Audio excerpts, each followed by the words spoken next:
ان الحمد للہ نحمده ونستعینه ونستغفره ونعوذ باللہ من شرور انفسنا وسیئات اعمالنا من يهده اللہ فلا مضل له ومن يضلل فلا هادی له وأشهد أن لا إله إلا الله وحده لا شريك له وأشهد أن محمدا عبده ورسوله أما بعد فإن خير الحديث كتاب الله وخير الهدي هدي محمد صلى الله عليه وسلم وشر الأمور محدثاتها وَكُلَّ مُحْدَثَةٍ بِدْعَةٌ وَكُلَّ بِدْعَةٍ ضَلَالَةٌ وَكُلَّ ضَلَالَةٍ فِي النَّارِ اعوذ باللہ من الشیطان الرجیم بسم اللہ الرحمن الرحیم لیس لک من الامر شیء او یتوب علیہم او یعذبہم فإنہم ظالمون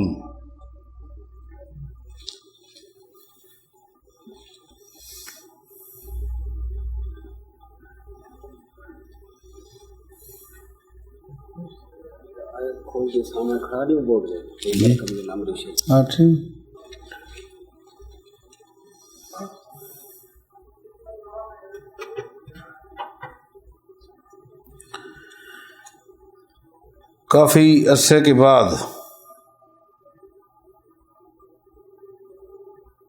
عرض مقدسہ میں حاضری کا موقع ملا اور آپ بھائیوں سے ملاقات ہوئی، بڑا اچھا لگا۔ اہل علم، اہل ایمان، موحدین سے ملاقات یہ بھی عبادات کے زمرے میں آتا ہے۔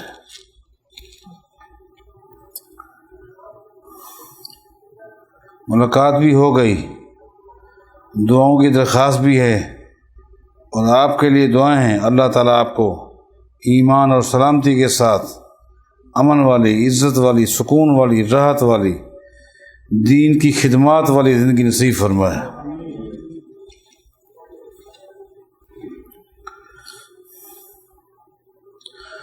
مسند احمد کی حدیث ہے،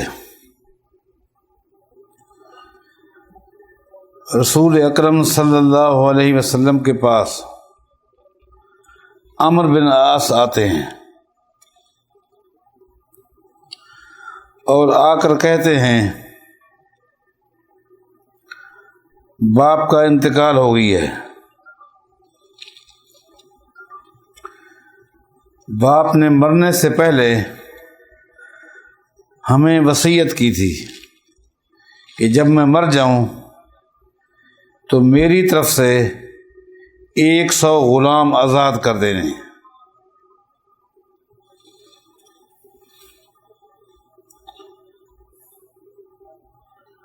یہ آس جو مر گئی ہے، یہ وہ شخص تھا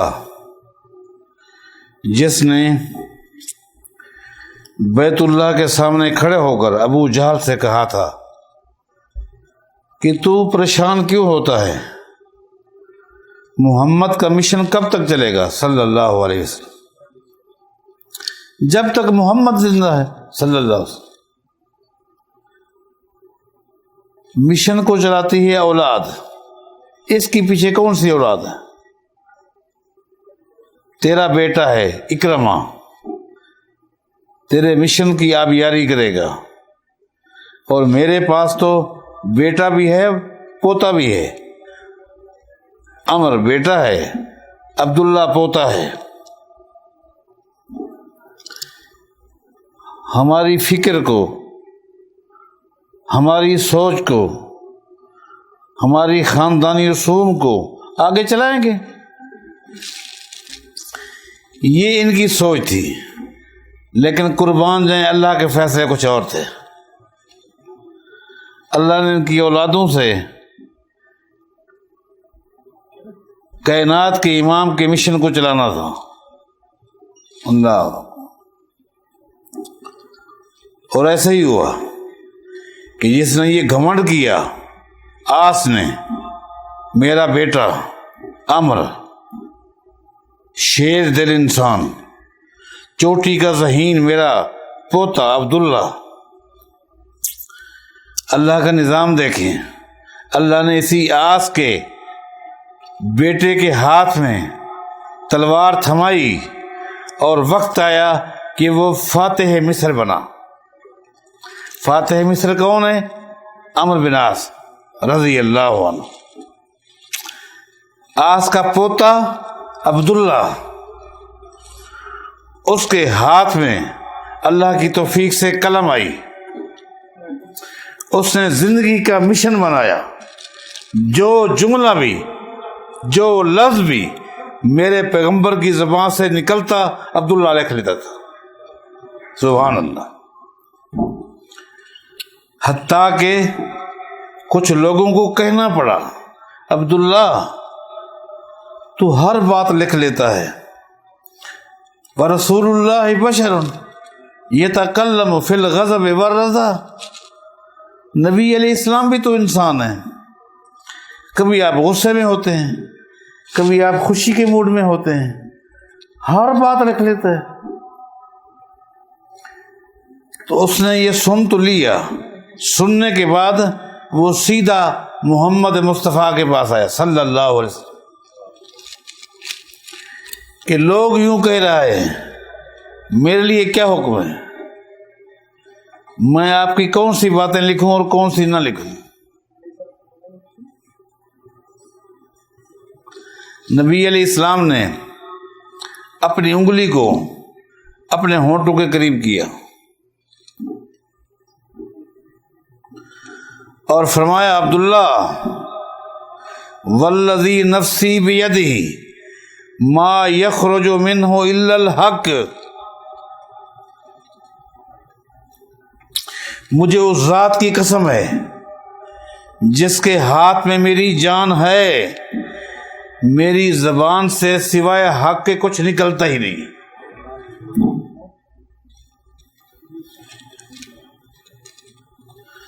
آپ اہل علم سے پوچھتے ہیں اور آپ خود ماشاءاللہ اہل علم ہیں کہ نبی علیہ السلام کے صحابہ میں سب سے زیادہ حدیثیں کس کو آتی تھی؟ تو وہ کہیں گے عبداللہ کو، جو عمر کا بیٹا تھا، آس کا پوتا تھا۔ بہرحال واپس آئیے، عمرو بن عاص نبی علیہ السلام کے پاس آئے ہوئے ہیں کہ باپ نے یہ وصیت کی تھی کہ جب میں مر جاؤں تو میرے پیچھے 100 غلام آزاد کر دینا۔ آپ جانتے ہیں کہ عمرو خاندان قریش کا انتہائی متمول مالدار آدمی تھا اور اس کو اپنی دولت پر بڑا گھمنڈ تھا۔ نبی علیہ السلام کے بارے یہی کہتا تھا، نبی بننا ہی تھا، ابو جہل بنتا یا میں بنتا، مالدار آدمی بنتے۔ ایک اگلا آدمی جو کل تک بکریاں چلاتا تھا اجرت پہ، ان کو گھمنڈ تھا۔ عمر نے کہا کہ باپ کا انتقال ہو گیا ہے، اس کے مرنے کے بعد میرے بھائی ہشام نے 50 غلام آزاد کر دیے۔ میرے بھائی ہشام نے 50 غلام آزاد کر دیے۔ میں آپ کے پاس آیا ہوں کیونکہ آپ کی اپروول کے بغیر میں کوئی کام نہیں کر سکتا۔ آپ کا کلمہ پڑھا ہے، یہ ہے کلمے کا مقصد کہ جس ہستی کا آپ نے کلمہ پڑھا ہے، کام چھوٹا ہو یا بڑا ہو، کوئی بھی کام ہو،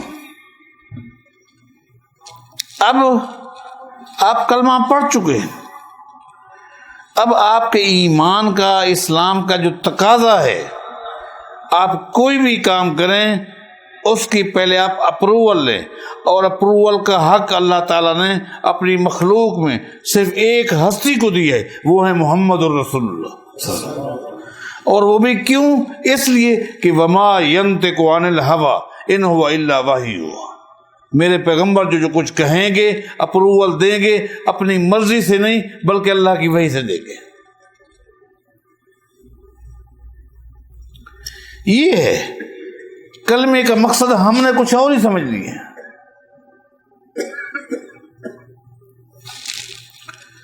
اب آپ دیکھیں کہ صحابہ ایک مشرک کو پکڑ کر لائے تھے، سمامہ کو،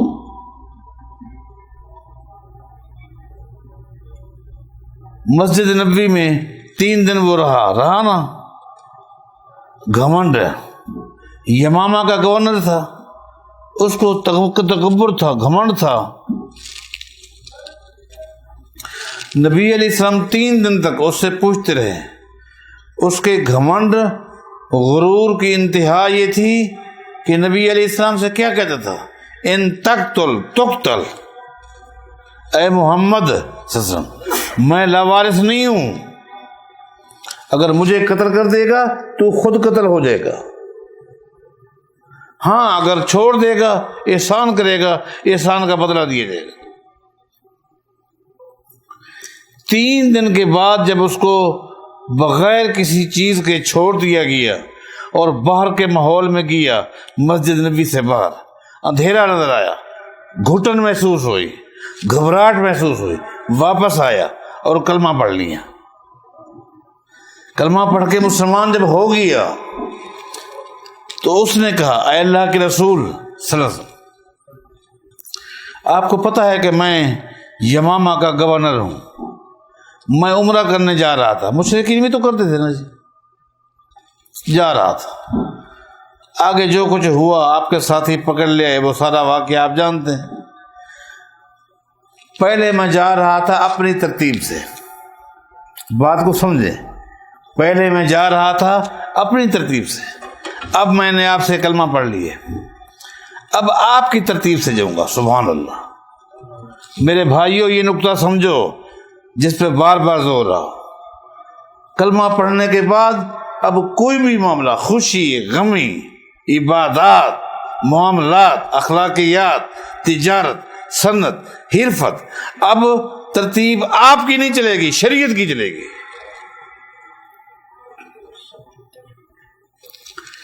اب میں نے کلمہ پڑھ لیا ہے، اب میں آپ کی ترتیب سے چلنا چاہتا ہوں، میرے لیے کیا حکم ہے؟ میں عمرہ کر سکتا ہوں نہیں کر سکتا؟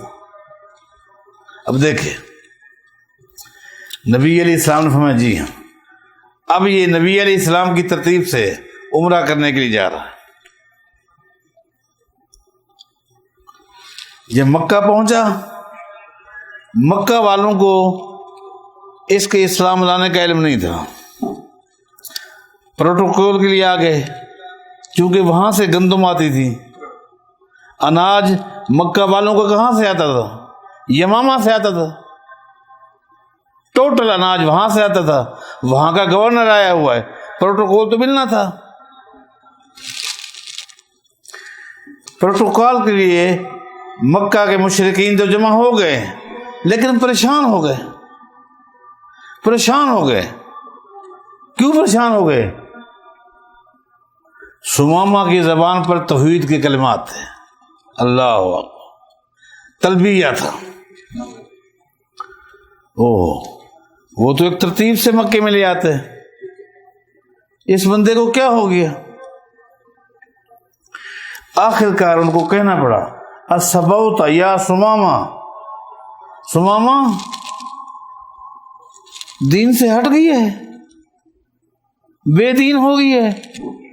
اس نے کہا نہیں، میں تو اب دیندار ہوا ہوں، اللہ، اور ساتھ کہا پہلے آپ کی میری تجارت چلتی تھی میری ترتیب سے، اب یمامہ سے گندم کا ایک دانہ بھی نہیں آئے گا جب تک کہ اپروول محمد مصطفیٰ نہیں دے گے۔ یہ ہے اسلام۔ آج ہم ہر چیز کے اپروول کہاں سے لیتے ہیں؟ آج مسلمانوں کی ترتیبیں کہاں سے بنتی ہیں؟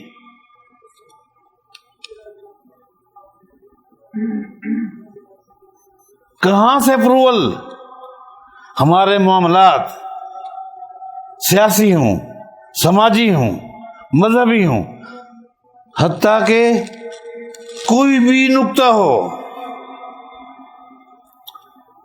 کہاں سے اپروول لیتے ہیں؟ آج امت کہاں ہے؟ اس نقطے پر ہم نے سوچنا ہے، غور کرنا ہے۔ اس نے کہا آج کے بعد ختم۔ کب تک؟ حتی یاذن لی رسول اللہ صلی اللہ علیہ وسلم، جب تک محمد مصطفیٰ اجازت نہیں دیں گے۔ اللہ اکبر، پیغمبر کے وفادار بن جاؤ۔ اللہ اکبر، یہ ہے نقطہ۔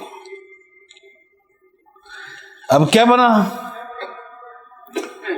اس کے اس وفادار والے ایک جملے نے مشرکین مکہ کے گھٹنے ٹکا دیے۔ پورا قافلہ اسی شہر مکہ سے چلا مدینہ، نبی علیہ السلام کے سامنے بیٹھے ہوئے ہیں۔ کوئی کہتا ہے ابن اخی ابن اخی محمد صلی اللہ علیہ وسلم، تو ہمارا بھائی ہے، تو ہمارا بھتیجا ہے۔ اختلافات ہیں تو یہ دینی ہے، خاندان تو ایک ہے، تیرا قبیلہ بھوکا ہے، تیرے قبیلے کی صورتحال کیا ہے؟ یمامہ سمامہ کو کیا کہتی ہے آپ نے؟ ہمارا تو راشن وہیں سے آتا تھا۔ نبی علیہ السلام نے بلایا اور فرمایا رزق کا مالک اللہ ہے، سمامہ کھول دے اور دعا بھی کر، اللہ ان کو ہدایت بھی دے۔ واپس آئیے، مجھے پچھلی بات یاد ہے کہ عمرو بن عاص نبی علیہ السلام کے پاس آیا ہوا ہے کہ ہشام نے غلام آزاد کر دی ہیں، میرے پاس بھی پوزیشن ہے، ایسی بات نہیں ہے، لیکن میں آپ کے پاس آیا۔ آپ بتائیں اب نبی علیہ السلام نے کیا فرمایا؟ فرمایا لو کان ابوک اقر بالتوحید فاتقتم عنہ او تصدقتم عنہ او حججتم عنہ بلغہ ذالک وفی روایت نفعہ ذالک۔ امر، کاش تیرے باپ کے پاس توحید ہوتی۔ اللہ اکبر، اللہ اکبر، کاش تیرے باپ کے پاس توحید ہوتی۔ اے اللہ، زندگی توحید والی، موت بھی توحید والی دینا۔ اللہ، عمل کی قبولیت کے لیے شرط اول توحید ہے۔ توحید بتاؤں گا آخر میں کہ توحید ہے کیا انشاءاللہ۔ شرط اول توحید ہے، یہ ہے فائدہ ہے۔ توحید نہیں ہے کوئی فائدہ نہیں، چاہے بیت اللہ میں نمازیں پڑھو، حجر اسود کے بوسے لو، عمرے کرو، حج کرو، دنیا جہان کی باتیں، کوئی فائدہ نہیں۔ کچرے کا ڈھیر جب تک توحید نہیں۔ بنیادی نقطہ توحید ہے۔ نبی علیہ السلام فرماتے ہیں عمر لو کان ابوک اقر بالتوحید، کاش تیرے باپ کے پاس توحید ہوتی، کیونکہ وہ شرک پہ مرا تھا نا جی۔ کاش تیرے باپ کے پاس توحید ہوتی، فاتقتم عنہ، اور پھر تو اپنے باپ کی طرف سے غلام آزاد کرتا، او تصدقتم عنہ، یہ صدقہ خیرات کرتا، او حججتم عنہ، یا باپ کی طرف سے حج کرتا، بلغہ ذالک، اس کا ثواب تیرے باپ تک پہنچتا۔ توحید نہیں تھی، کوئی فائدہ نہیں، کوئی فائدہ نہیں۔ سب سے پہلے توحید کو سمجھو، باقی نقطے سارے بات کے۔ نبی علیہ السلام نے معاذ بن جبل سے کیا فرمایا تھا جب یمن میں بھیجا تھا؟ کیا فرمایا تھا؟ ان اول ما تدعوہم الیہ ان یوحدوا اللہ۔ معاذ یمن جا رہا ہے، ایسا نہیں کہ جاتے ہی سب سے پہلے نماز کی تلقین دینا شروع کر دیں، یہ آج ہمارے ہاں نہیں ہوتا۔ یہ پہلے نماز کی تربیت دو، آہستہ آہستہ پھر یہ توحید سمجھیں گے۔ عجیب، پہلے ان کو نمازی بناؤ، اپنے حلقے میں لے آؤ، نمازیں پڑھیں گے، پھر آہستہ آہستہ توحید۔ نہیں، تم نے ٹھیکہ اٹھایا ہے، پتہ چلا نمازیں تو تمہارے کہنے پر پڑھنے لگ گئے، توحید کا پتہ نہیں تھا، مر گئے، تم سے بھی پوچھا جائے گا یہ ترتیب تم نے کہاں سے لی؟ سب سے پہلی ترتیب سمجھو، سب سے پہلا نقطہ کیا سمجھانا ہے۔ عجیب دماغ ہے لوگوں کا، کچھ کہتے ہیں تو ناراض ہو جاتے ہیں۔ دعوت تبلیغ کے حلقے میں لے آؤ پہلے ان کو، اور پہلے ان کو نمازی بناؤ، اس کے بعد آہستہ آہستہ بتاؤ۔ کوئی کہتے ہیں جہاد کے حلقے میں لے آؤ، ان سے پہلے جہاد کرواؤ، اور ماحول میں آ کر آہستہ آہستہ توحید آ جائے گی۔ مر گیا توحید سے پہلے۔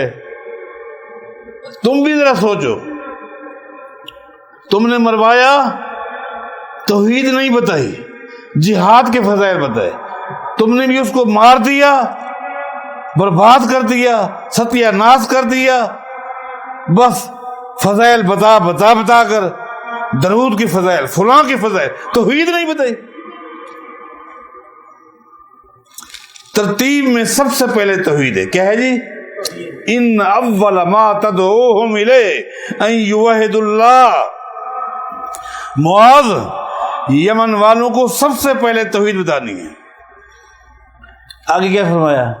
یہ فرمایا ہاں اگر توحید ان کو سمجھ نہ آئے، توحید کو قبول نہ کریں تو پھر نماز بتانا، یہ کہا نہیں۔ فرمایا فَإِنْهُمْ أَطَاعُوكَ لِذَلِكَ، بخاری اٹھاؤ، فَإِنْهُمْ أَطَاعُوكَ لِذَلِكَ، اگر توحید کو مان لیں تو پھر آگے چلنا نماز کی طرف۔ اگر توحید کو انہم اہل علم ہیں اور آپ یہاں رہتے ہیں، ان کون سا ہے؟ یہ ان شرطیہ ہے، ان کیا ہے؟ شرطیہ ہے۔ اصول کیا ہے عربی کا؟ اذا فات الشرط فات المشروط، جب شرط ختم ہو جائے مشروط ختم ہو جاتا ہے۔ مانا شرط ہے، اگر وہ توحید کو مانے تو نماز بتانا، توحید کو نہ مانے تو نماز نہیں بتانی، ختم۔ آپ پہلے نماز پڑھا دو۔ اللہ اکبر کبیرہ۔ شرط اول توحید ہے، شرط اول توحید ہے، کوئی بھی کام ہو چھوٹا یا بڑا۔ اب آپ دیکھیں مسند احمد کی حدیث ہے، قربانی کا موقع تھا، نبی علیہ السلام نے قربانی کے لیے 2 دمبے منگوائے۔ آپ جانتے ہیں ایک دمبا اپنے گھر والوں کی طرف سے کیا، دوسرا دمبا جب نبی علیہ السلام نے لٹایا ذبح کرنے کے لیے، اہل علم ہو، پڑھے لکھے لوگ ہو، پوچھو، نبی علیہ السلام نے دوسرا دمبا ذبح کرنے سے پہلے کیا کہا؟ کیا کہا؟ اللہم ھذا عن امتی جمیعا، اے اللہ یہ دمبا میری پوری امت کی طرف سے ہے، میری پوری، بس یہاں تک رک گئے۔ آگے فرمایا اللہم ھذا عن امتی جمیعا لمن شہد لک بالتوحید، اللہ اے اللہ یہ دمبا میری پوری امت کی طرف سے ہے۔ کون سی امت؟ جو تیری توحید کے گواہ ہے۔ جو تیری توحید کی گواہ. میں بتاؤں گا آخر میں کہ توحید کیا ہے. توحید کے دعوے دار تو سبھی ہیں, ٹھیکیدار تو سبھی ہیں. توحید ہے کیا؟ شرط ہے. قربانی کے لیے بھی کیا شرط ہے؟ توحید شرط ہے. توحید ہے. خوش نصیبو روزانہ بیت اللہ کا طواف کرنے والوں, زندگیاں یہاں گزار دینے والوں, کثرت سے حجر اسود کے بوسے لینے والوں. یہ حدیث مسند احمد کی آپ نے پڑھی سنی کہ یہ حجر اسود قیامت کے دن آئے گا. قیامت کے دن ہی آئے گا. نبی علیہ السلام فرماتے ہیں یہ حجر اسود جب قیامت کے دن آئے گا, اس کا جثہ اس کا وجود احد پہاڑ کے برابر ہوگا. اللہ احد پہاڑ جس کی لمبائی کو, چوڑائی کو, اونچائی کو آپ جانتے ہیں. احد پہاڑ کے برابر اس کا وجود ہوگا, اس حجر اسود کا قیامت دن. آگے نبی علیہ السلام کیا فرماتے ہیں؟ وَلَهُ عَيْنَانِ يُبْصِرُ بِهِمَا وَلَهُ لِسَانٌ يَنْطِقُ بِهِ. قیامت کے دن اللہ تعالیٰ اس حجر اسود کو دو آنکھیں دے گا. کیا دے گا؟ یہ دیکھے گا. وَلَهُ لِسَانٌ يَنْطِقُ بِهِ. اس کو قیامت کے میدان میں اللہ تعالیٰ زبان بھی دے گا, یہ بولے گا. یہ کون فرما رہے ہیں؟ محمد الرسول اللہ. آگے فرمایا یشہد لمن استلمہ بالحق وفی روایت بالتوحید. دنیا میں اگر کسی نے ایک مرتبہ بھی حجر اسود کا بوسہ لیا ہوگا, شرط یہ ہے لینے والے کے اندر توحید ہوگی. کل قیامت کے دن یہ حجر اسود اللہ کے دربار میں اس کا سفارشی بنے گا. خام خواہ یہاں ہمارے ملک کی باتیں ہیں, لوگ اعتراضات کرتے ہیں حجر اسود کیسے پہچانے گا؟ لاکھوں کروڑوں اربوں لوگ بوسہ لینے والے, یہ تمیز کیسے کرے گا؟ یہ بوسہ لینے والا موحد تھا, یہ مشرک تھا. بھئی آپ کیوں پریشان ہوتے ہیں؟ یہ صلاحیت کون دیتا ہے؟ اللہ تعالیٰ اپنے مخلوق. مسلم کی حدیث نہیں, نبی علیہ السلام فرماتے ہیں انی لعالم حجرا کان یسلم علی قبل ان ابعث وانی لعارف الان.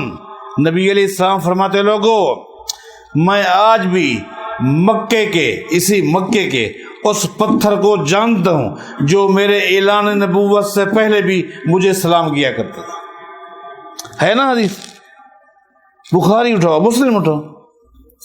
اب اس پتھر کو کس نے بتایا؟ یہ کائنات کا امام بننے والا ہے. کس نے بتایا؟ یہ صلاحیت دینا اللہ کا کام ہے. آپ پریشان کیوں ہوتے ہیں؟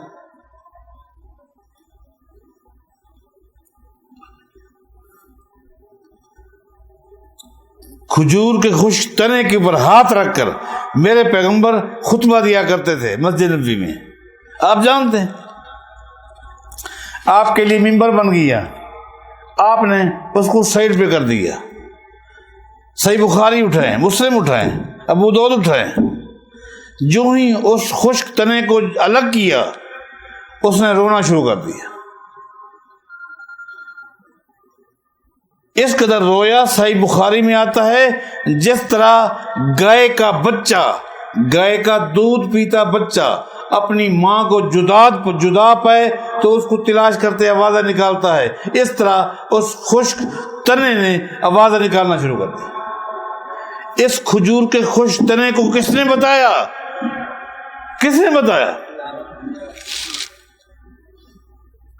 نبی علیہ السلام منبر سے اترے, اترے، صحیح بخاری اٹھائے۔ اترنے کے بعد نبی علیہ السلام نے اس تنے کو اپنے سینے کے ساتھ لگا لیا، جس طرح ماں اپنے بچے کو سینے کے ساتھ لگا لیتی ہے۔ صحابہ کرام کہتے ہیں ہم نے اس خوش تنے کے آوازیں سنی جو ہچکیاں بند کے رو رہا تھا۔ نبی علیہ السلام واپس گئے اور منبر پہ آپ نے فرمایا لوگو اگر میں اتر کر اس تنے کو اپنے سینے کے ساتھ نہ لگاتا تو یہ قیامت تک روتا رہتا۔ یہ صلاحیت کیسے تھی؟ صحیح مسلم کی حدیث ہے، قرب قیامت ایک وقت آئے گا جب زمین کی پشت پہ رہنے والے یہودیوں کی بربادی ہوگی۔ تو حدیث میں کیا آتا ہے صحیح مسلم میں کہ زمین پہ موجود ہر درخت، ہر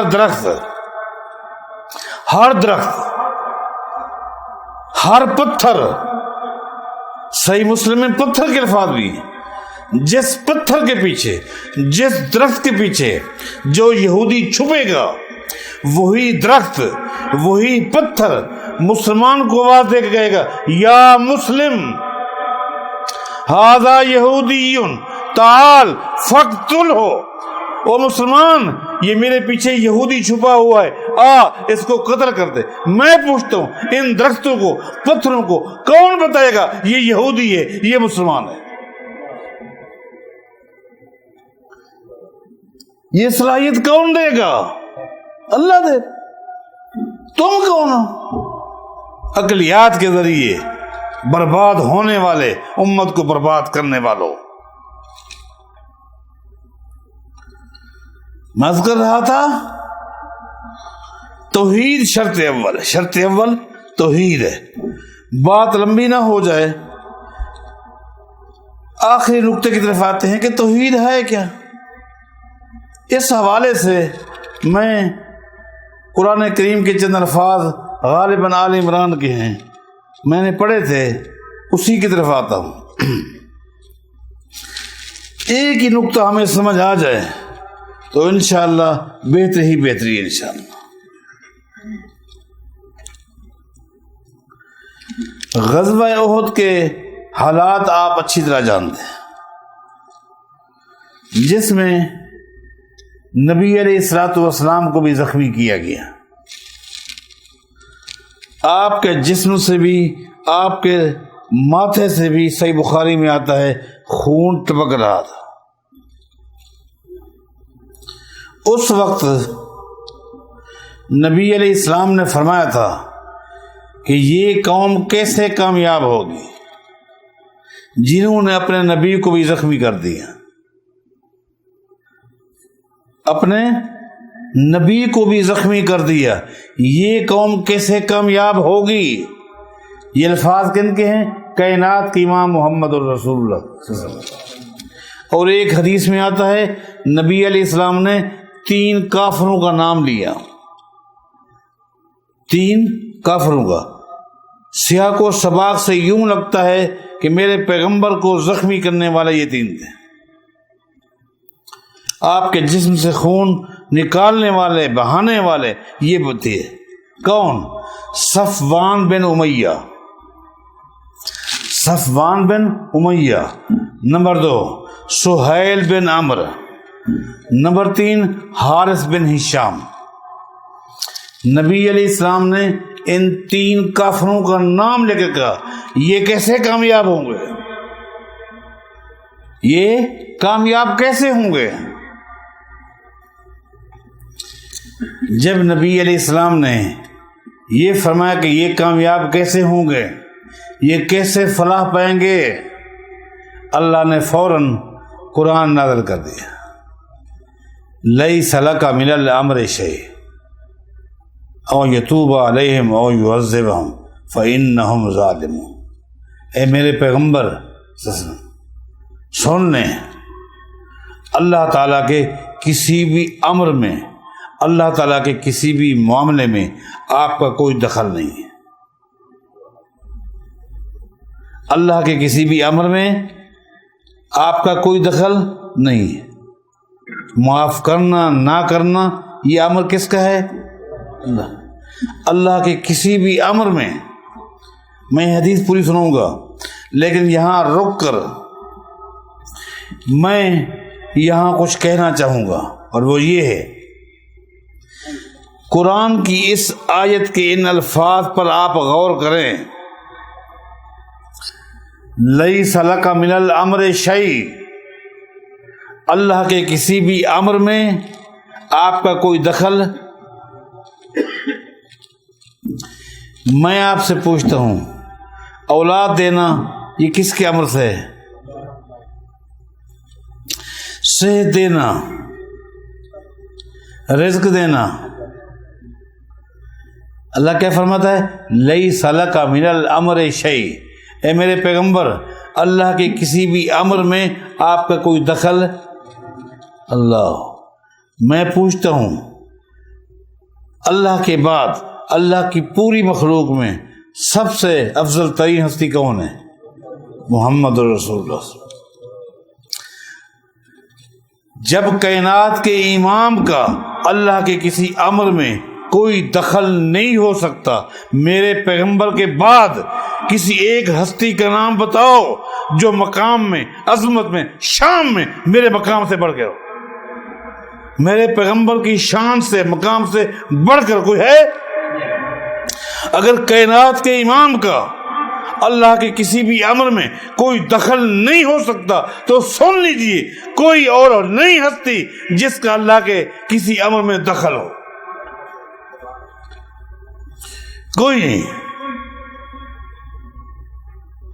جب یہ بات واضح ہو گئی کہ اللہ کے کسی امر میں، مخلوق میں کسی کا بھی کوئی دخل نہیں، اور جب یہ بات واضح ہو گئی اولاد دینا، رزق دینا، صحت دینا یہ سب کس کے امر میں ہے، تو میں پوچھتا ہوں جو لوگ ان کاموں کے لیے اپنی جگہیں مخصوص کی ہوئی ہیں، اللہ کی مخلوق کے آگے کھڑے ہو کر اولاد مانگی جا رہی ہے، درختوں کے آگے، پتھروں کے آگے، قبروں کے آگے، پہاڑوں کے آگے، دریاؤں کے آگے، سمندر کے آگے کھڑے ہو کر دعائیں مانگی جا رہی ہیں اولاد کے حوالے سے، صحت کے حوالے سے، رزق کے حوالے سے۔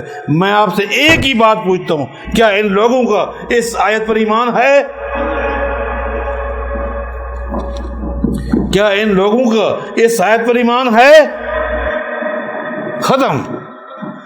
اگر اس آیت پر ایمان ہو جائے تو لوگ اولاد کے لیے، صحت کے لیے، کاروبار کے لیے، ترقی کے لیے اللہ کے علاوہ کسی اور کے آگے ہاتھ پھیلائیں گے؟ جائیں گے؟ مر تو سکیں گے، جائیں گے نہیں۔ آج یہ کیا ہیں؟ یہ کیا ہو رہا ہے؟ یہ کیا اڈے ہیں؟ شرک کے، شرک کے اڈے۔ یہ دلیل ہے کہ یہ لوگ ہیں جن کا اس آیت پر کوئی ایمان نہیں۔ یہ میری آپ کی ذمہ داری ہے ان کو بتائیں کہ لیس لک من الامر شیء، لیس لک، اللہ تعالی مخاطب کر رہا ہے کس کو؟ کائنات کے امام کو۔ لیس لک، لیس لک، پوری کائنات کے امام کو اللہ مخاطب کر رہا ہے، کسی صحابی کو نہیں، کسی محدث کو نہیں، کسی ولی کو نہیں، کسی فرشتے کو نہیں، کائنات کے امام کو۔ لیس لک، لک کا معنی کون نہیں جانتا؟ لیس لک من الامر شیء۔ اور آپ پڑھے لکھے ہیں، اس سرزمین میں رہتے ہیں۔ لیس لک من الامر شیء، شیء کیا ہے؟ معرفہ ہے یا نکرہ ہے؟ نکرہ ہے۔ اللہ اکبر، نکرہ ہے۔ نکرہ کا معنی جانتے ہیں آپ لوگ؟ معنی کوئی ایک ذرے کے برابر بھی ہے۔ جب نکرہ آ جائے معرفہ ختم ہو گیا۔ نکرہ کا معنی ہے کوئی ایک بھی نقطہ نہیں جس میں اللہ نے اپنی مخلوق میں سے کسی ایک کو اختیار دیا ہو. ختم. یہ ہے لیس لک من الامر شیء کا معنی.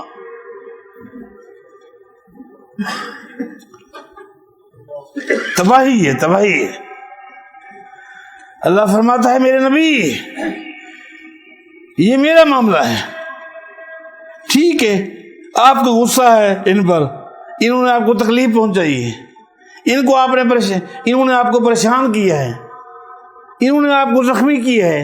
آپ دکھ میں آ کر، غصے میں آ کر یہ کہہ رہے، لیکن سن لیں آپ کا غصہ، آپ کی پریشانی اپنی جگہ پر ہے، لیکن کسی کو ہدایت دینا یا نہ دینا یہ میرا کام ہے، تیرا کام ہے. لیس لک من الامر شیء، میرے امر میں آپ کا کوئی دخل نہیں. او یعذبہم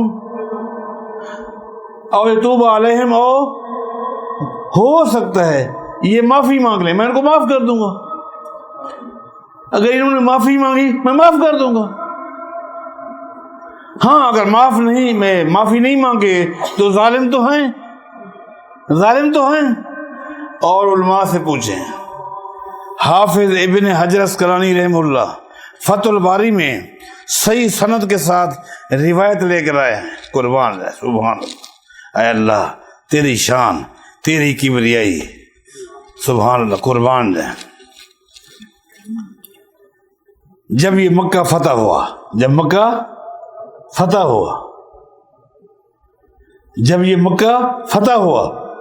فتح الباری اٹھائے صحیح روایت.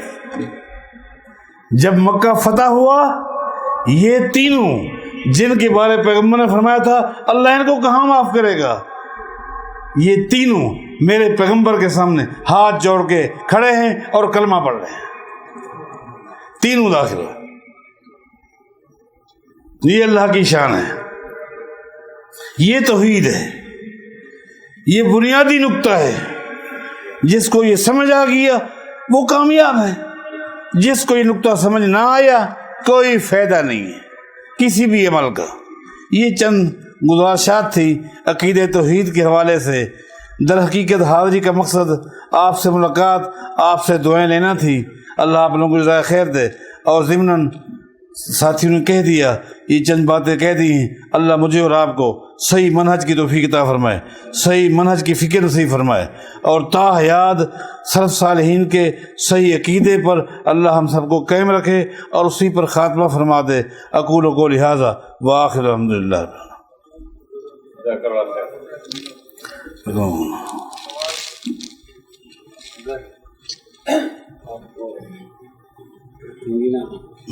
تو آپ پڑھانا ہی چاہتے ہیں جی آدھا گھنٹہ اگر اور بڑھا سکتے ہیں. اچھا بہت ٹھیک ہے، ٹھیک ہے. شیخ محمود ماشاء اللہ ہمارے اچھے اور پرانے اہل علم دوست ہیں ماشاء اللہ. وہ فرماتے ہیں کہ ہماری خواہش ہے کہ آدھا گھنٹہ مزید اس بات کو آگے چلائیں. ٹھیک ہے میں چلاتا ہوں انشاءاللہ. چل ہاں تو یہ ہے توحید،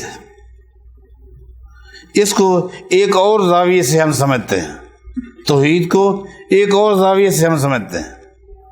آپ دیکھیں ایک جوڑا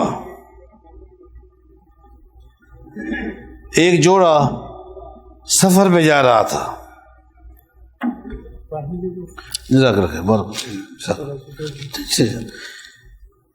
ایک جوڑا سفر پہ جا رہا تھا. اس جوڑے میں دو افراد تھے. جوڑا دو افراد پر مشتمل، ایک بیوی ہے ایک خاوند ہے. بیوی کا نام سیدہ سارہ علیہ السلام اور خامد کا نام ابراہیم خلیل اللہ جد الانبیاء. بڑا مشہور واقعہ ہے. راستے میں ظالم کا حلقہ اس کے کرندوں نے پکڑ لیا. سیدہ سارہ کو اندر لے گئے، ابراہیم خلیل اللہ بیچارے باہر کھڑے ہیں۔ اب ذرا غور کریں نقطے پر، توحید کو سمجھیں، توحید کو سمجھیں۔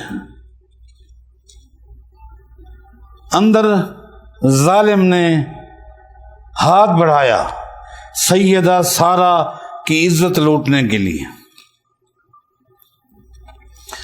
جاؤ صحیح بخاری اٹھاؤ، علماء کرام سے پوچھو، سیدہ سارہ کا خامند جو کون ہے؟ خالی نبی نہیں، جد الانبیاء ہے۔ کون ہے؟ جد الانبیاء۔ جد الانبیاء کا لقب صرف ایک نبی کو ملا ہے، وہ ابراہیم علیہ السلام، جن کی خدمات، جن کی قربانیاں، جن کی تکالیف، جن کی محنتیں، اس کے بعد اللہ نے فرمایا ابراہیم تو نے حق ادا کر دیا، اب میرا آج تیرے ساتھ وعدہ ہے، آج کے بعد قیامت تک زمین کی پشت پر جتنے انبیاء بھیجوں گا سارے تیری اولاد سے بھیجوں گا۔ اللہ، جد الانبیاء، یہ اعزاز ہے، یہ اعزاز ہے۔ یوسف علیہ السلام سے قید میں جب قیدیوں نے پوچھا آپ کا کیا تعارف ہے، تو اس نے کیا تعارف کرایا تھا؟ اس نے کہا تھا میں یعقوب کا بیٹا ہوں جو نبی ہے، میرا باپ نبی ہے، میرا دادا نبی، اللہ، میرا پردادا بھی اللہ۔ یہ اعزاز ہے، یہ اعزاز ہے۔ جد الانبیاء باہر کھڑے ہیں، اور لوگوں اندر بیوی ہے، ظالم آگے بڑھ رہا ہے۔ جب قریب آیا بیوی نے اس ظالم سے بچنے کے لیے کس کو آواز لگائی؟ چلو اللہ کو آواز لگائی، کس کے وسیلے سے آواز لگائی؟ ہیں؟ آواز کس کو لگائی؟ وسیلہ کسی کا تھا؟ حالانکہ ابراہیم اور سارہ کے درمیان، سارہ اور ابراہیم کے درمیان خالی ایک دیوار ہے، ایک دیوار ہے، کتنا فاصلہ ہے؟ آواز لگا کر کیا کہا؟ سیدہ سارہ کی آواز، جسے امام بخاری نے مرفوعاً ذکر کیا ہے صحیح بخاری میں، وہ الفاظ سناؤں؟ سیدہ سارہ نے کہا اللہم ان کنت آمنت بک وبرسولک واحسنت فرجی الا علی زوجی فلا تسلط علی الکافر۔ اللہ، اے اللہ میں تو تیرے اوپر ایمان لا چکی ہوں، میں تو تیرے نبی کا کلمہ پڑھ چکی ہوں، اے اللہ تو جانتا ہے آج تک میرے جسم کو ابراہیم کے علاوہ کسی نے ہاتھ نہیں لگایا۔ عقیدہ بھی دیکھے، کردار بھی دیکھے۔ فلا تسلط علی الکافر، اے اللہ اس کافر کو میرے قریب نہیں آنے دینا۔ اس کا جسم شل ہو گیا تھا نا، جسم شل ہو گیا تھا نا، اس نے درخواستیں کی تھی نا۔ سیدہ سارہ نے اللہ سے درخواست کی، ظالم نکلا، پھر ہوس میں آیا، پھر دوسری آواز سیدہ سارہ نے اس سے بچنے کے لیے کس کو لگائی؟ وسیلہ کس کو بنایا؟ پھر تیسری مرتبہ جب ظالم نے حملہ کیا کس کو آواز لگائی؟ یہ 3 مرتبہ جو حدیث میں آتا ہے، اس میں میں ایک نقطہ بیان کر رہا ہوں۔ وہ نقطہ یہ ہے، بعض حضرات اللہ ان کو ہدایت دے، کہتے ہیں ہم اللہ کو بھی مانتے ہیں، رسول اللہ کو بھی مانتے ہیں، اولیاء اللہ کو بھی مانتے ہیں۔ کس طرح جی؟ ہم دکھ میں، تکلیف میں، مصیبت میں پہلی آواز لگاتے ہیں اللہ کو، دوسری آواز لگاتے ہیں رسول اللہ کو، تیسری آواز لگاتے ہیں ولی اللہ کو۔ اور ظالمو، سیدہ سارہ نے پہلی آواز کس کو لگائی؟ دوسری آواز بھی کس کو لگائی؟ تیسری آواز بھی کس کو لگائی؟ نہ پہلی آواز میں وسیلہ، نہ دوسری میں، نہ تیسری میں۔ تم واحد ہو یا سیدہ سارہ؟ عقیدہ تمہارا صحیح یا ان کا ہے؟ یا ان پہ فتویٰ لگاؤ یا اپنی اصلاح کرو۔ ایک مومن کی دکھ میں، تکلیف میں، مصیبت میں پہلی آواز بھی اللہ کے آگے، دوسری آواز بھی اللہ کے آگے، تیسری آواز بھی اللہ۔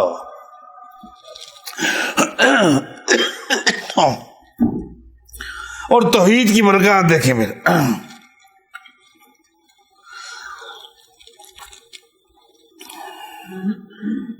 میرے لیے دعا کریں، اللہ مجھے صحت دے۔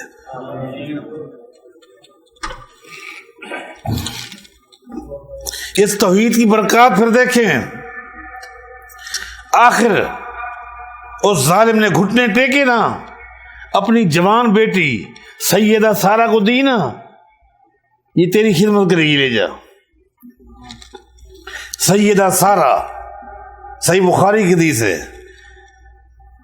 اس نوجوان لڑکی کو لے کر باہر آئی، باہر آ کر عجیب نقشہ دیکھتی ہے۔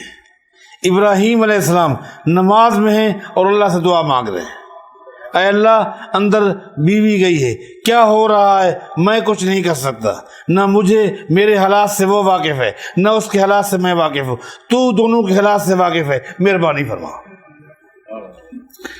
اور لوگوں عقیدے کی اصلاح کرو، ہر چیز کے آگے رکاوٹ آ جاتی ہے، دیوار آ گئی۔ ابراہیم کو پتہ نہیں سارہ کے ساتھ کیا ہو رہا ہے، سارہ کو پتہ نہیں کہ ابراہیم کے ساتھ کیا ہو رہا ہے، اللہ سے کوئی چیز مخفی نہیں ہے۔ یہ ہے توحید۔ تم کہتے ہو فلاں ہستی بھی، اس کے آگے کوئی رکاوٹ نہیں، جہاں سے آواز لگائے، جس طرح آواز لگائے، ہمارے دلوں کے حالات کو جانتا ہے۔ یہی تو شرک ہے، یہی تو تباہی ہے، یہی تو بربادی ہے۔ اللہ بھی ہمارے حالات سے واقف ہے، فلاں ہستی بھی حالات سے واقف ہے۔ تم نے خالق مخلوق میں کیا فرق کیا گا؟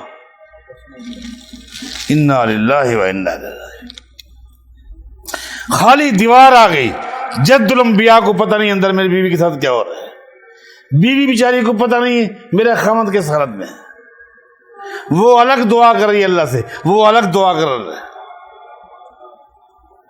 سیدہ سارہ آئی، ابراہیم علیہ السلام کے قریب آئی اور کہنے لگی ابراہیم بس کر، اللہ نے دعا قبول کر لی، یہ اس نے اپنی بیٹی مجھے دی ہے خدمت کے لیے، میں تجھے دیتی ہوں، تو اس سے شادی کر لے۔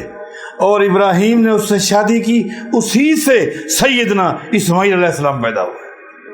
اللہ اکبر۔ مکہ والو، یہ توحید کی برکات ہے، توحید کو سمجھو۔ ہر چیز کے آگے دیوار ہے، آڑ ہے، رکاوٹ ہے، کوئی چیز اگر مخفی نہیں ہے تو صرف ایک اللہ سے۔ آپ پھر سمجھے اس بات کو، پھر میں سمجھاتا ہوں ایک اور حدیث کے حوالے سے، بخاری اٹھائیں۔ وہ جو 3 مزدور مزدوری کرنے جا رہے تھے، کیا تھے؟ یہ انبیاء تھے؟ نہیں۔ یہ محدثین کی جماعت ہے؟ نہیں، مزدور تھے تینوں ہی، ایک وادی کے تینوں مزدور تھے، کہیں مزدوری کے لیے جا رہے تھے۔ اللہ، اپنی وادی سے نکلے، کتنا چلے پتہ نہیں، بہرحال اچانک بارش شروع ہو گئی، بیچارے بھاگ کر ایک غار میں چھپ گئے۔ پہاڑی علاقوں میں غاریں ہوتی ہیں، بس غار میں وہ چھپے بارش سے بچنے کے لیے، اوپر سے کوئی چٹان گری اور غار پوری کی پوری بند ہو گئی۔ ٹھیک ہے، اب سنیں، اب سنیں۔ اللہ، اے اللہ تجھے ان مزدوروں کا انداز کتنا پسند آیا کہ تو نے وہ واقعہ کائنات کے امام محمد الرسول اللہ کو بھی وحی کے ذریعے بتا دیا، اور قیامت تک یہ واقعہ ان مزدوروں کا سنا اور سنایا جائے گا۔ یہ ہے منہج کی برکت۔ یہ ہے توحید کی برکت. پھنس گئے تینوں. اب جو انہوں نے گفتگو کی ہے جو میں سنانے لگا ہوں، اللہ آپس میں کیا کہتے ہیں؟ کہتے ہیں افل اثرو افل اثرو ووقع الحجر. یہ ان کی گفتگو ہے. اللہ اپنے پیغمبر کو بتا رہا ہے، پیغمبر نے امت کو بتائی. سبحان اللہ. افل اثرو افل اثرو کہتے ہیں افل اثرو ووقع الحجر. ہم گھر سے چلے تھے، یہاں تک آئے، ہمارے پاؤں کے نشان تھے، پاؤں کے نشان تھے. اگر ہم وقت پر اپنے گھر نہ جاتے تو ہمارے گھر والے پریشان ہو جاتے، تو کسی کھوجی کو بلاتے جو پاؤں کو نہیں پہچانتے، پاؤں کے ذریعے کھوجی کو بلاتے اور کھوجی کے ذریعے ہمارے پاؤں کو دیکھتے دیکھتے یہاں آ جاتے، یہاں آ جاتے. تم یہاں بیٹھے ہو، لیکن اب مسئلہ یہ ہے ہمارے گھر والے کھوجی کے ذریعے یہاں نہیں آ سکتے، اس لیے کہ آفا اللہ سرو بارش نے ہمارے پاؤں کے نشان مٹا دیے. اللہ آفا اللہ سرو بارش نے ہمارے پاؤں کے نشان مٹا دی. اب گھر والوں کو پتہ نہیں چلے گا کہ ہم کہاں گئے، کس طرف گئے، ادھر گئے یا ادھر گئے. دوسری بات یہ ووقع الحجر، پتھر اوپر آ گئی ہے. ہاں جی. اگلا ایک جملہ کہا ہے، اللہ یقین کریں اگلا جملہ ایسا جملہ ہے اگر سونے کے پانی کے ساتھ بھی لکھا جائے تو اس جملے کا حق ادا نہیں ہو سکتا. ہیں کون؟ مزدور. منہج منہج. اللہ کیا کہتے ہیں؟ تیسری بات کہتے ہیں ولا یعلم بمکانکم الا اللہ. میں کس قدر پریشان ہے، کیا صورتحال ہے ہماری اس کنڈیشن کو اس وقت اللہ کے علاوہ کوئی نہیں جانتا. یہ ہے توحید. اللہ کے علاوہ کوئی نہیں جانتا. ہم یہاں ہیں، کس حالت میں ہیں، کس پریشانی میں ہیں، ہمارے ساتھ کیا مسئلہ ہے، اللہ کے علاوہ کوئی نہیں جانتا. اللہ کے علاوہ لا یعلم لا یعلم لا یعلم.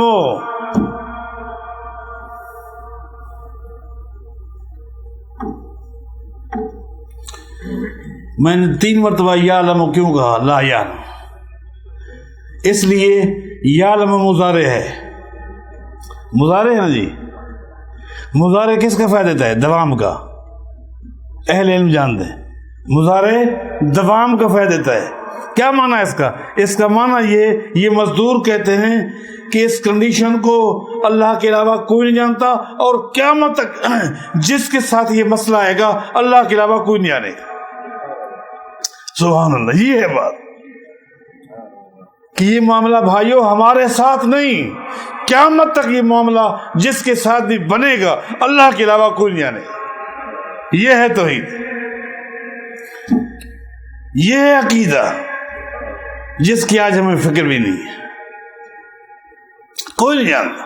جب کوئی نہیں جانتا تو کوئی کے زمرے میں سب آ گئے، سب آ گئے. حالانکہ پتہ ہے یہ دور کون سا ہے؟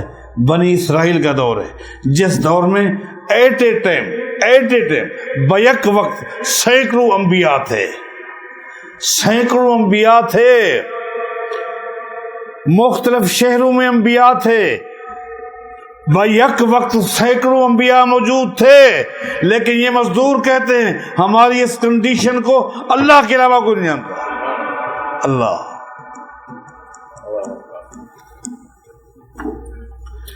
تو کہا فدعوا اللہ باوثق اعمالکم. او بھائیو جب یہ طے ہو گئی بات کہ اللہ کے علاوہ کوئی نہیں جانتا تو پھر اللہ سے ہی مانگے. تو میں یہی کہوں گا یہ بات طے ہو گئی اللہ کے علاوہ کوئی بھی دینے والا نہیں، او مانگو ایک اللہ سے. یہ ہے توحید. اس کی فکر کرو شیخ کے کہنے پر چند کلمات کچھ اور کہہ دیے. اللہ تعالی ہم سب کو توحید کی دولت سے مالا مال فرمائے, اور جو لوگ مسکین ہیں اللہ ان پہ بھی رحم فرمائے. اقول قولی ھذا واخر الحمد للہ. بسم اللہ. اس کو سیدھا کرو جی. ہاں جی. بھائی کا کوئی سوال ہو تو سوال اس کے بارے میں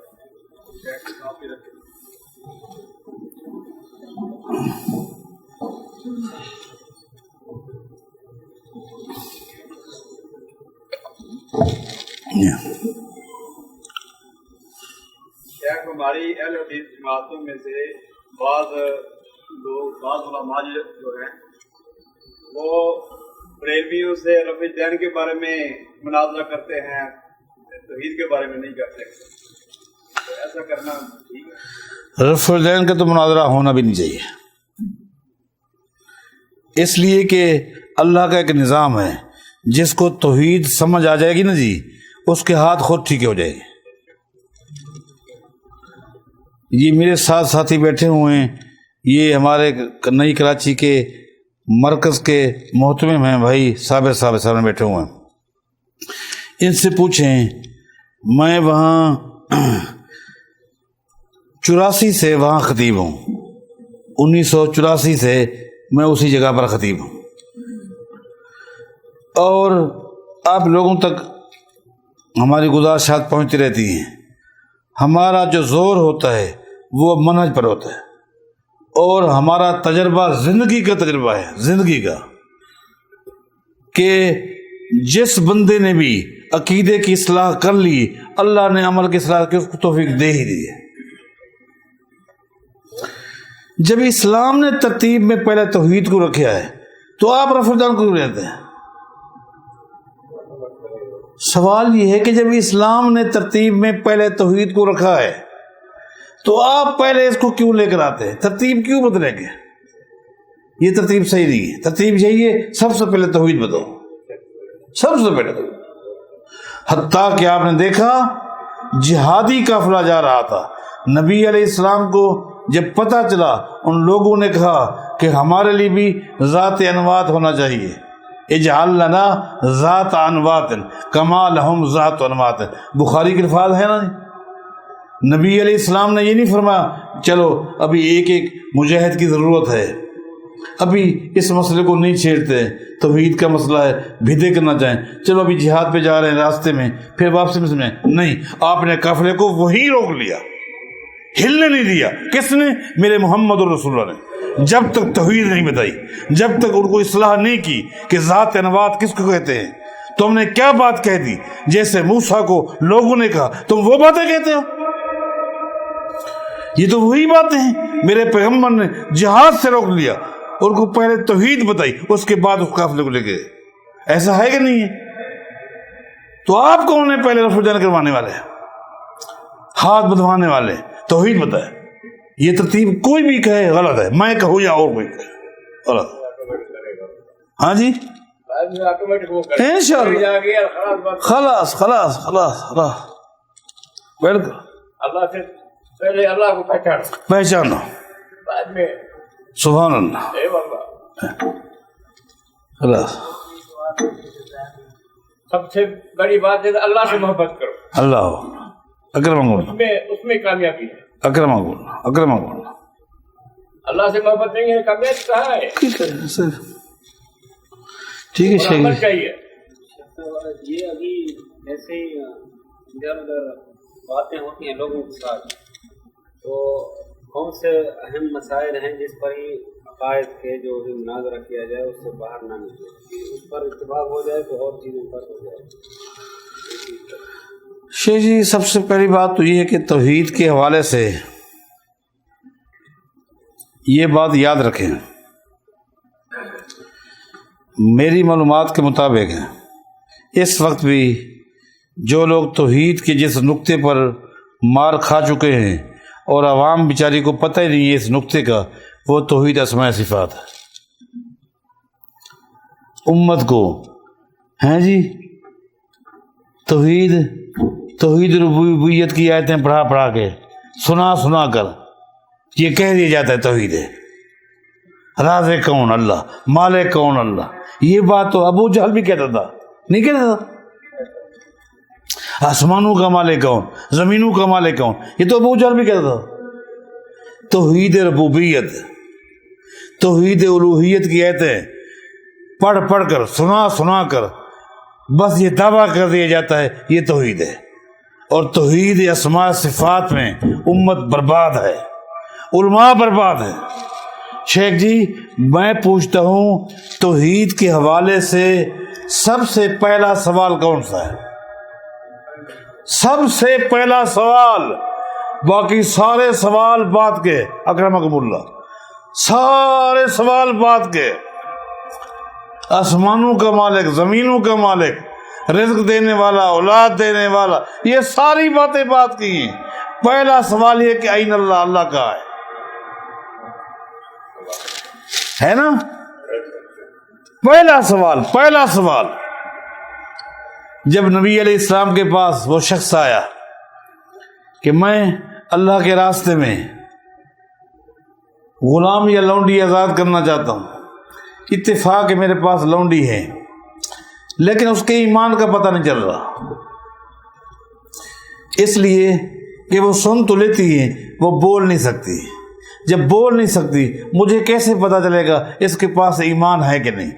نبی علیہ السلام نے فرمایا کہ لونڈی کو میرے پاس لے کرو. وہ گیا, اپنی لونڈی کو لے کر آیا. میرے پیغمبر نے صلی اللہ علیہ وسلم اس لونڈی سے, چونکہ وہ سن تو لیتی تھی نا جی, صرف 2 سوال کیے. کتنے سوال کیے؟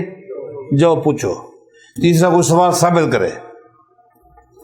پہلا سوال کیا اس سے این اللہ, اللہ کہاں ہے.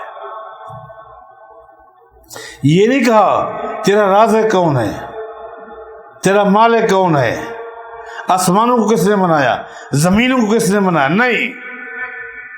این اللہ, اللہ کہاں. توحید کے چیپٹر میں شیخ جی پہلا سوال یہ این اللہ, اللہ کہاں ہے. مجھے یاد ہے ہمارے کراچی میں ہمارا ایک مرکز ہے, حلقہ ہے موسیٰ لین کا. ہمارے شیخ, ہمارے مربی, ہمارے استاد, ہمارے امیر سید ابو محمد بدیع الدین شاہ راشدی سب کو رحمہ اللہ ہوتا تشریف فرما تھے. ہم طلباء بھی صحیح کے ساتھ بیٹھے تھے, میں بھی, میرے آگے ہمارے اس وقت کے امیر شیخ عبداللہ ناصر رحمانی حافظہ اللہ, ہم سب بیٹھے تھے.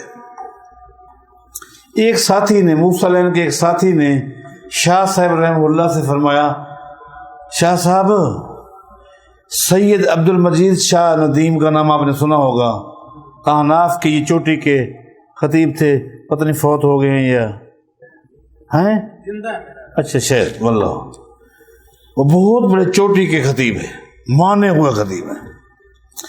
شاہ صاحب کو ایک ساتھی نے کہا صحیح ہم نے اس کی تقریریں سنی ہیں, اس میں تو توحید ہی توحید, صحیح آپ ایک ان کے ساتھ میٹنگ کر لیں, الحدیث ہو جائے. لمبی چوڑی گفتگو کی, صحیح رحمہ اللہ سنتے رہے, ان کا ایک مخصوص انداز تھا. آخر میں شاہ صاحب رحمہ اللہ فرمانے لگے میں نے تمہاری گفتگو سن لی ہے, خالی اس سے یہ پوچھ کر آؤ این اللہ, اللہ کہاں ہے. اس کی توحید کا تمہیں پتہ چل جائے گا, اس کی توحید کا تمہیں پتہ چل جائے گا, خالی یہ پوچھ کر آؤ اللہ کہاں ہے. اور دوستو مجھ سے اکثر نئے ساتھی آ کر پوچھتے ہیں فلاں کے پیچھے نماز پڑھ سکتے ہیں, فلاں کے پیچھے نماز پڑھ سکتے ہیں, فلاں کے پیچھے, فلاں جماعت, فلاں تنظیم, فلاں کے پیچھے نماز پڑھ سکتے ہیں. میں ایک ہی بات کہتا ہوں, ایک ہی بات کہ جس کے پیچھے آپ نماز پڑھنا خالی اس سے یہ پوچھے اللہ کہاں ہے. اس سوال میں اگر اس کا جواب صحیح ہے وہ اپنے آپ کو دیوبندی کہہ لے, بریلوی کہہ لے, پڑھ لو نماز. اگر فیل ہو جائے وہ اپنے آپ کو حدیث بھی کہہ لے, نہ پیچھے نماز پڑھو. پہلے ہی سوال میں امت کی ایک بہت بڑی تعداد, عوام کیا, علماء فیل ہے, فیل ہے. یہ پہلا سوال ہے. آگے بس ربوبیت کی آیت ہے, پڑھ پڑھ پڑھ پڑھ, آگے نعرے سبحان اللہ, آج تو پوری حضرت صاحب نے خطاب کیا، تقریر کی، توحید پر تھے، توحید اسماء صفات۔ شیخ صاحب، شیخ جی، توحید اسماء صفات یہ قوم کو بتائیں۔ قوم فیل ہے، صفر ہے، زیرو ہے، پتہ ہی نہیں۔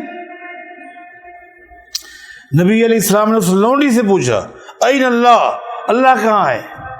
اس نے آسمان کی طرف اشارہ کیا، آسمان کی طرف اشارہ کیا، سبحان اللہ، ہیں آسمان کی طرف۔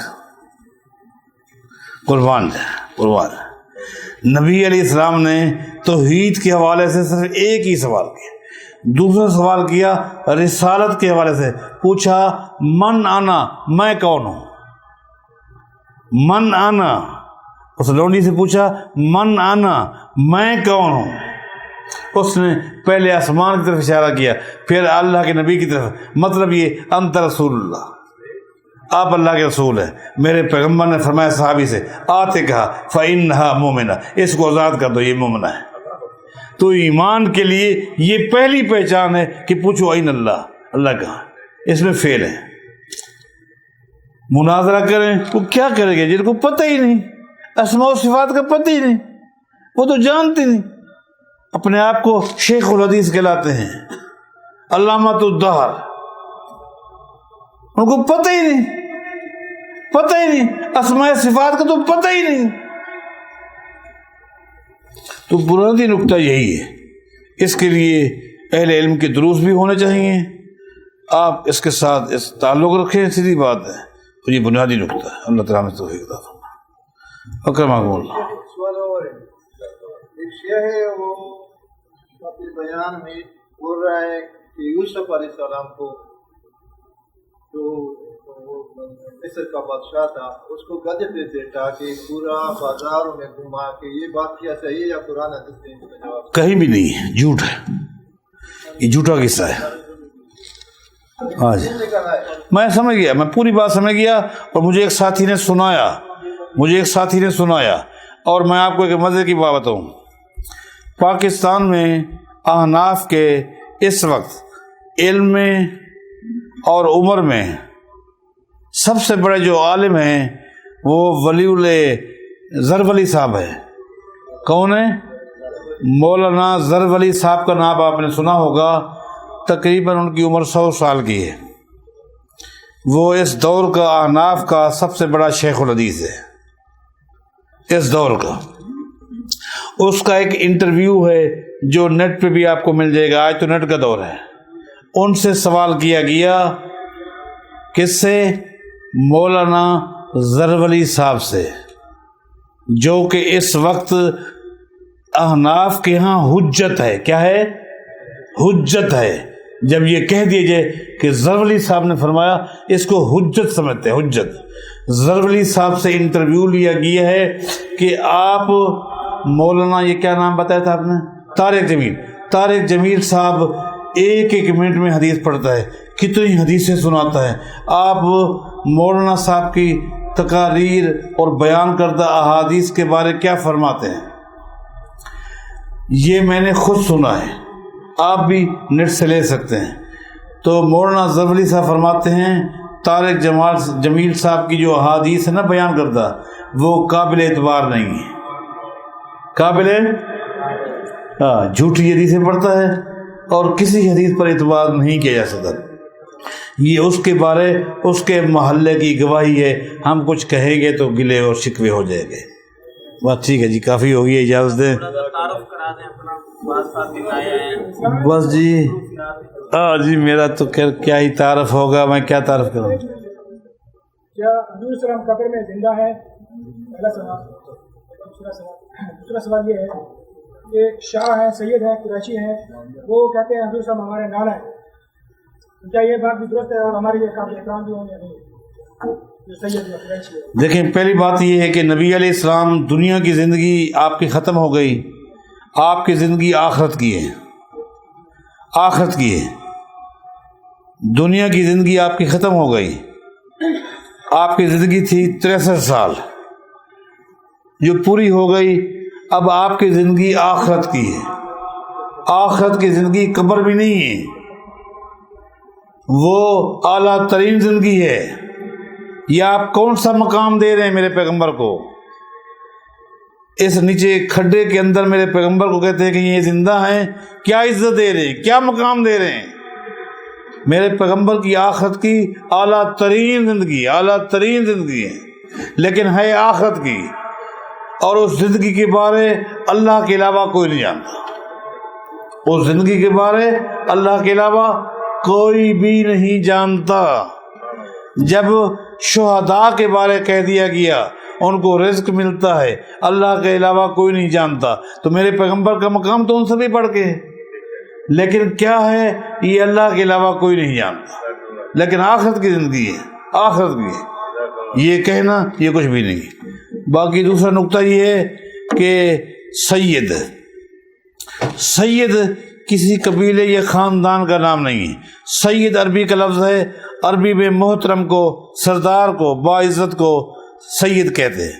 سید کوئی قبیلہ نہیں ہے، شاہ بھی یہ نہیں ہے، لیکن اگر کوئی کہتا ہے کہ میں آل رسول ہوں، کیا آل رسول ہوں، اور وہ دلائل سے ثابت کرتا ہے، دلائل سے ثابت کرتا ہے کہ میں آل رسول ہوں، میں ہاشمی خاندان سے ہوں، اور ہاشمی قبیلے آپ کے علم میں ہیں، یہ آل عقیل ہے، آل جعفر ہے، آل علی ہے، ہیں جی، یہ ہیں میرے پیغمبر کے خاندان قریش میں سے ہاشمی، جو کہ یہ آل ہے، جو کہ آل ہے۔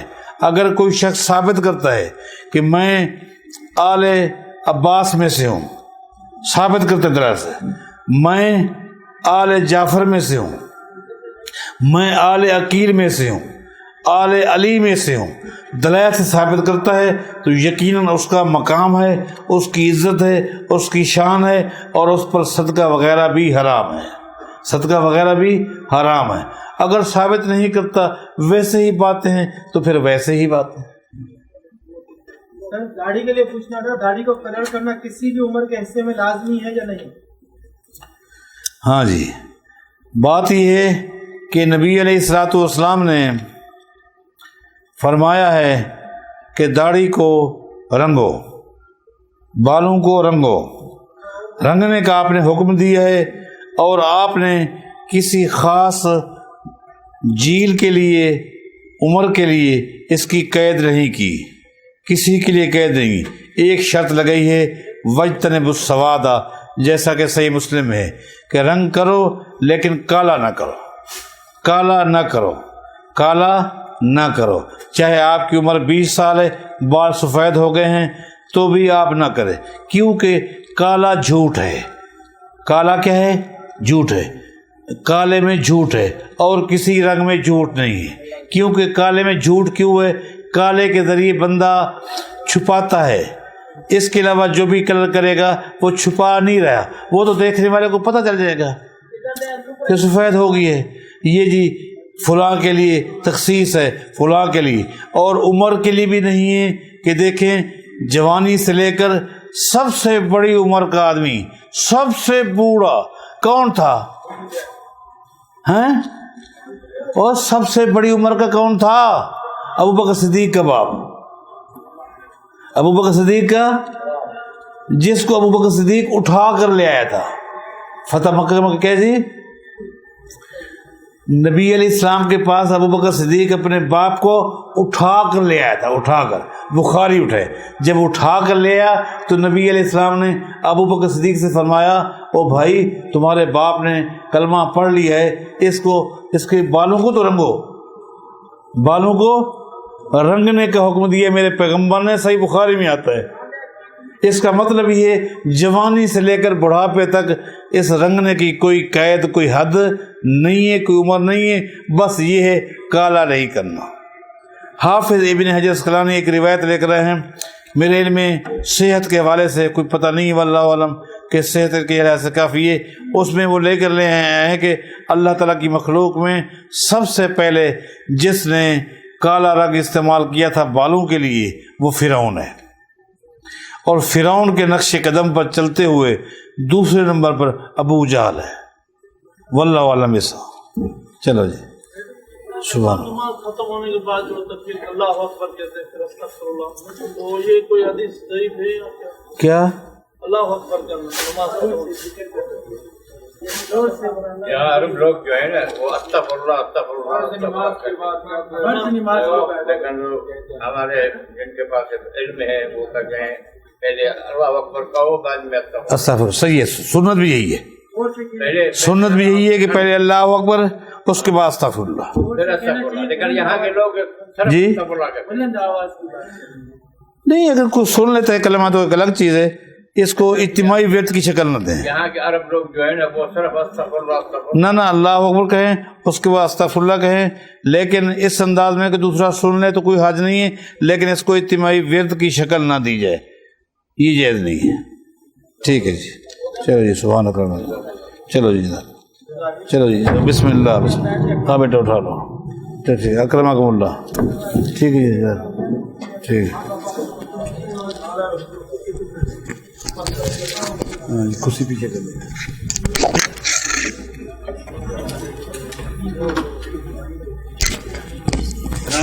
ماشاء اللہ.